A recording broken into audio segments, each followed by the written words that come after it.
You are a stewardess, right?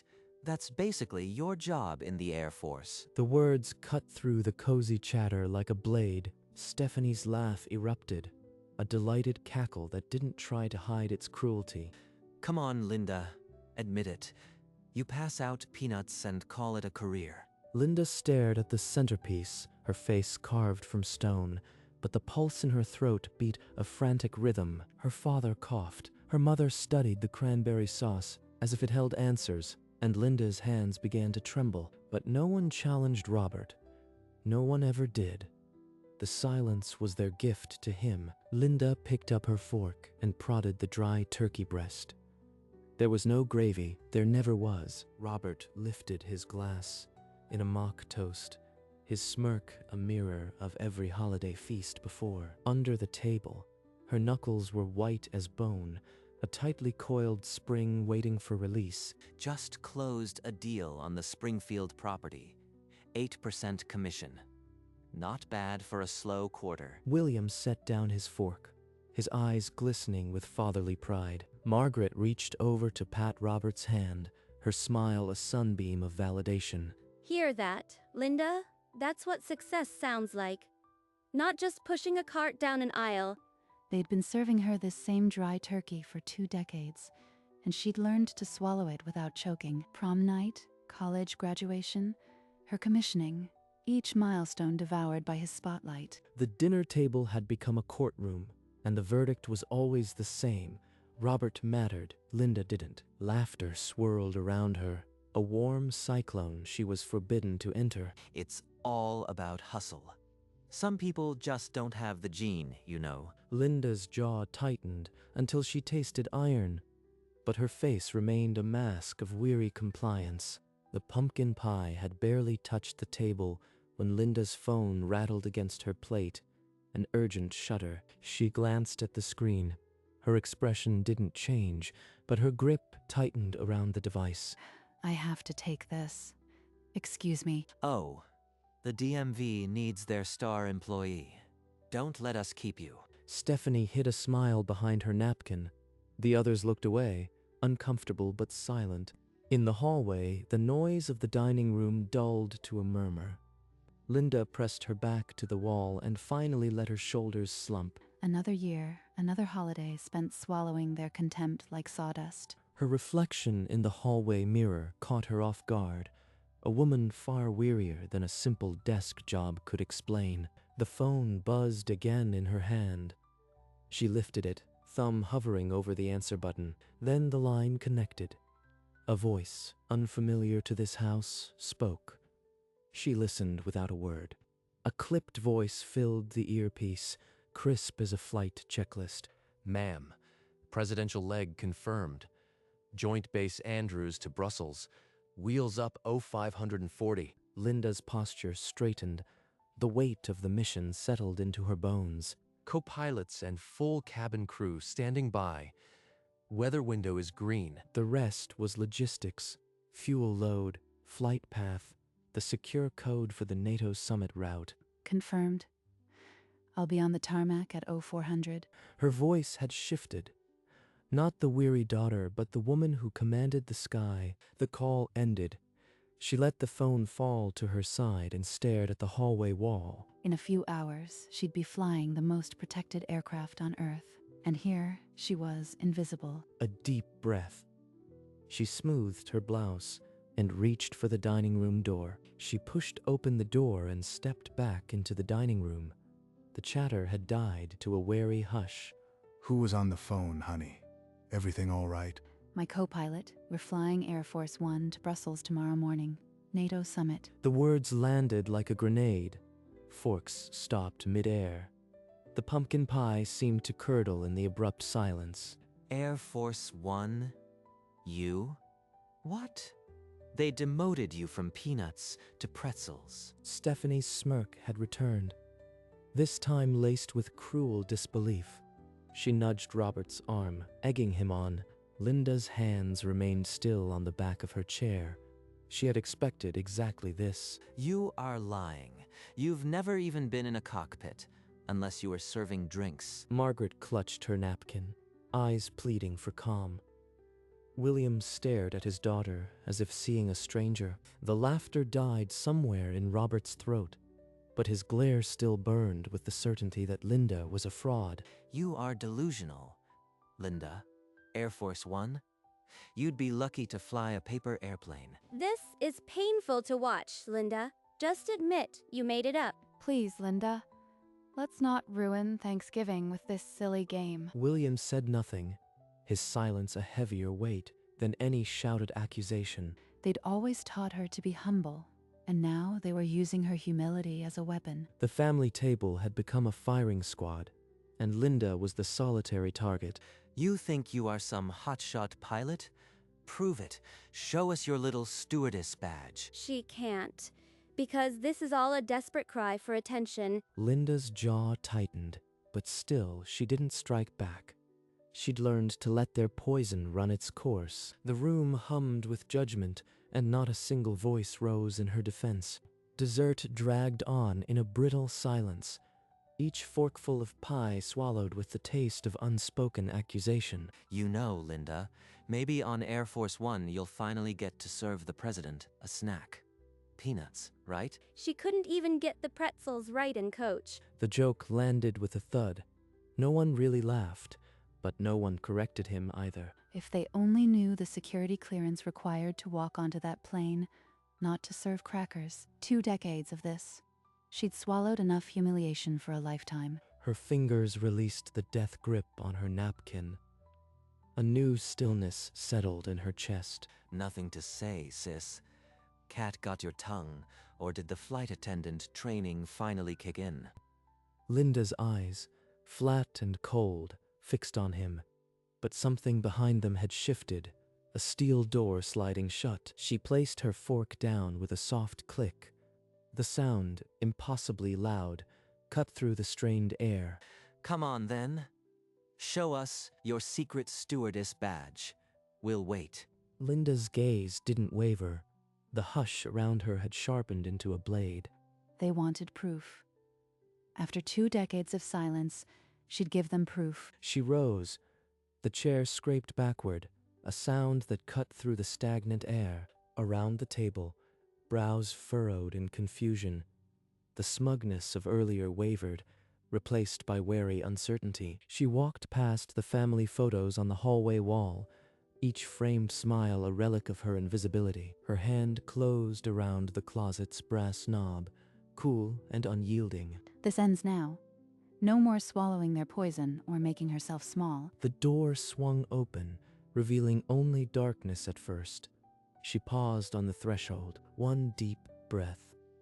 Then her fingers reached into the shadows. Her hand found the familiar nylon handle, worn soft by years of pre-dawn briefings and classified missions. She lifted the sage-green flight bag from the shelf, heavy with the weight of a life her family refused to see. Turning back toward the dining room, she cradled it against her side like a shield. Every patch, every wing, every hour of flight time sat inside this bag. Their ignorance ends here. She stepped back into the dining room. All eyes snapped to the bag. Robert's smirk flickered, unsteady for the first time all evening. She set the bag on the table, the muted thud of canvas and nylon a declaration. What is this? Some kind of costume party. Linda's hand rested on the zipper, her pulse slow and steady. She didn't answer. The room held its breath. Dessert was forgotten. The truth was about to be served. The zipper hissed open. Linda's hand disappeared and returned with a patch, the Presidential Airlift Group Eagle. She laid it on the table. Then another patch and another. Command Pilot Wings, silver and severe. The Lieutenant Colonel Oak Leaves, the name tape, the American flag, each emerged like a suppressed confession. Senior Command Pilot, 89th Airlift Wing, Presidential Airlift Group, I fly the President. William's eyes widened. He reached out a trembling finger toward the wings but didn't dare touch. Margaret brought a napkin to her face, but the tears had already begun to fall. Stephanie's gaze darted from the patches to the door. Her smirk had evaporated. Robert stared, his mouth slightly open, the certainty draining from his face like water. The evidence lay exposed.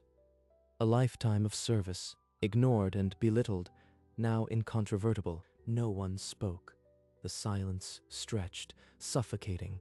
The verdict was in. Linda picked up the Presidential Airlift Group patch and held it forward, the eagle catching the light. For 2 years, I've flown the president. I am not a stewardess. I am his pilot. William's hand trembled as he reached for the ID card. He turned it over, the holographic seal glinting. His mouth opened, but no words came out.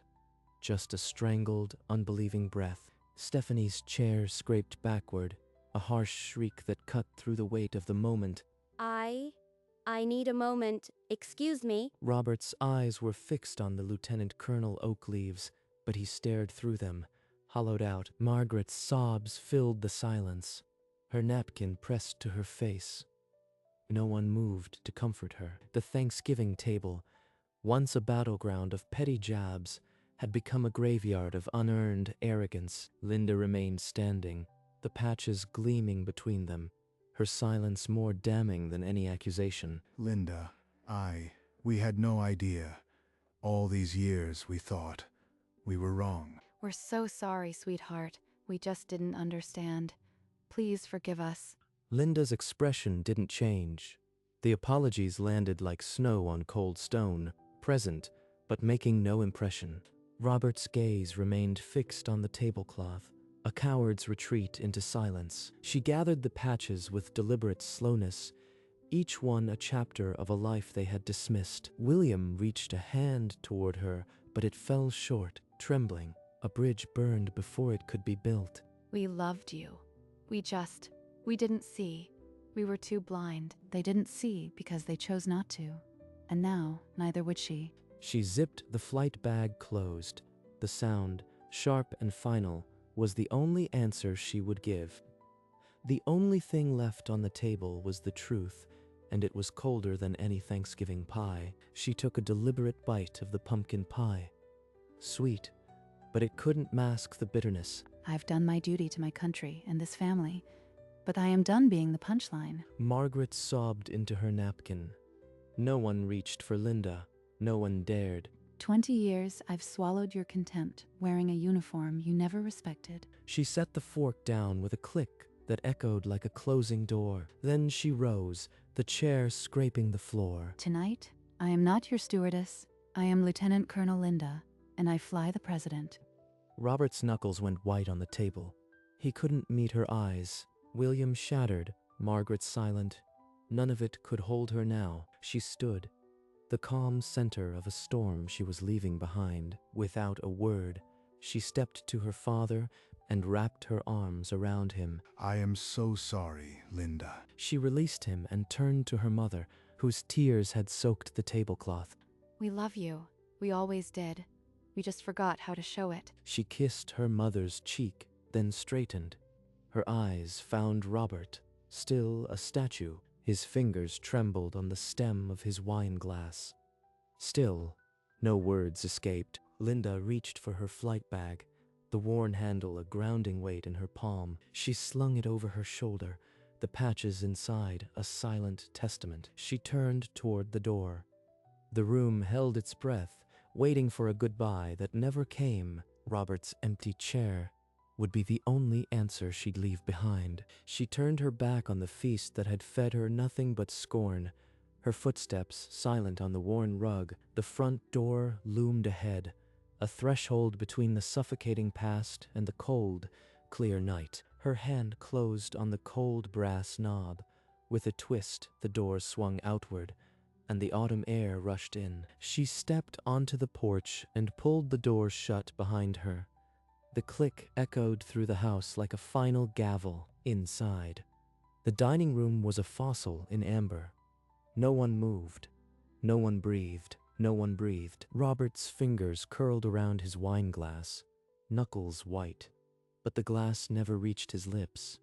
Margaret's sobs were the only sound, muffled by the napkin pressed to her trembling mouth. William stared at the patches still scattered on the tablecloth, each one a conviction. The Thanksgiving table, once a gallery of Robert's pride, now displayed only the wreckage of a family divided. Outside, a car engine growled to life, and the headlights cut through the dark, sweeping away the last trace of Linda's shadow.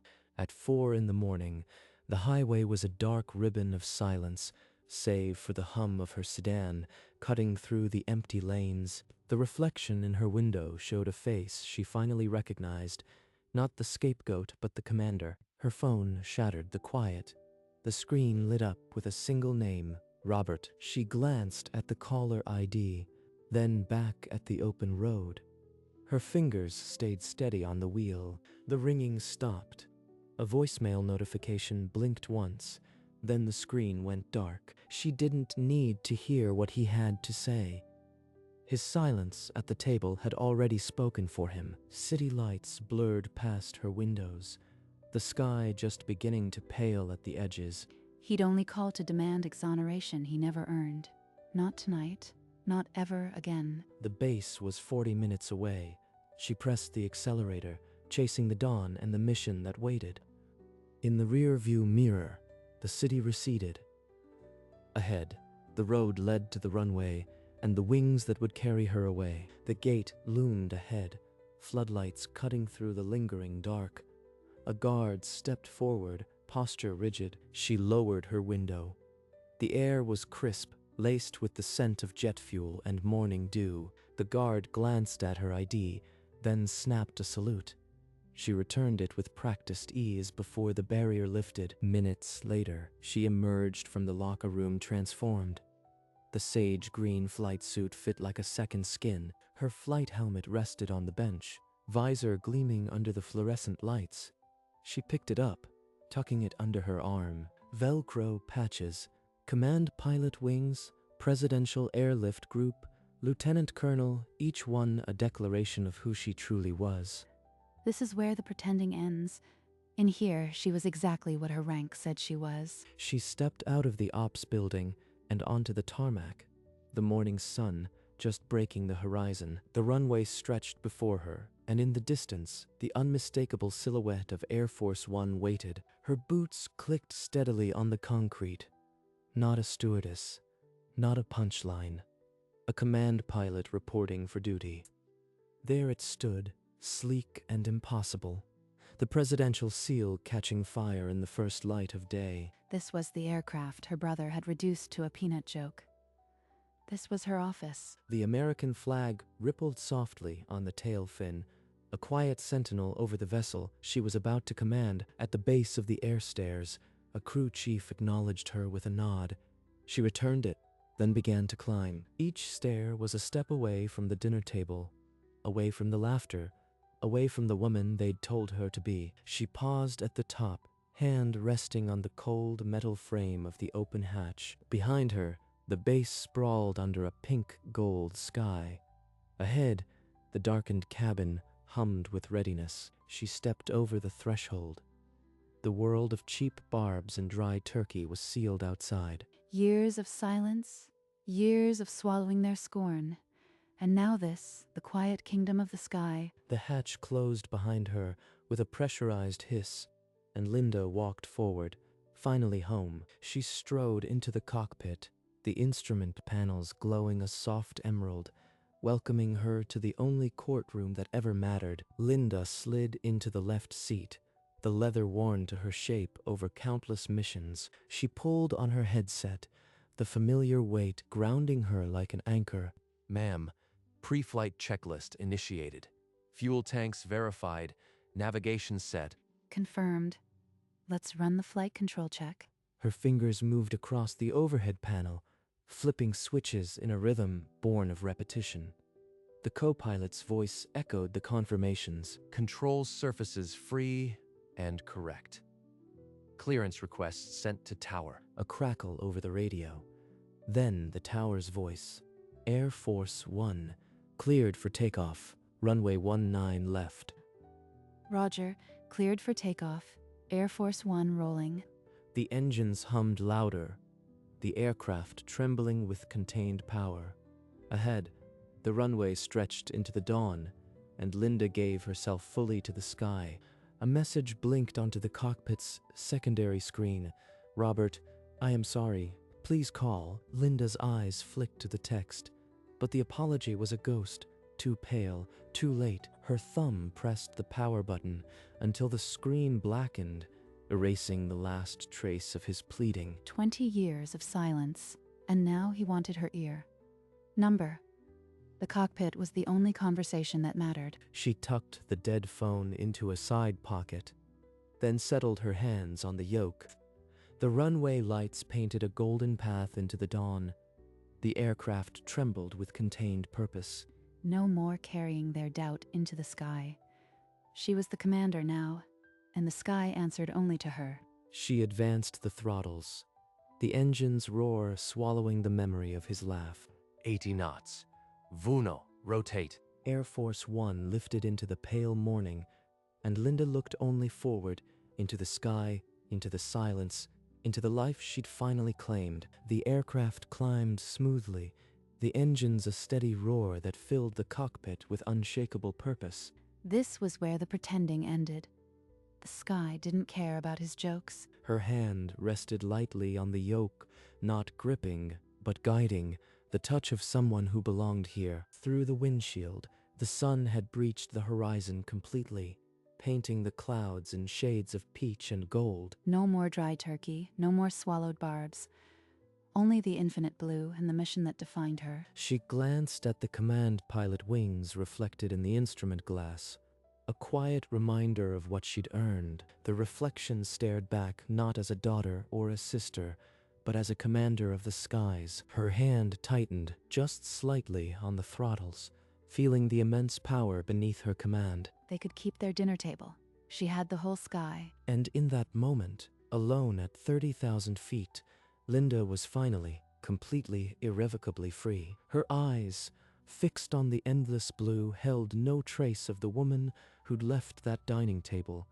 Only hours before, the faintest smile cracked the corner of her mouth, a seismic shift from the mask she'd worn for decades.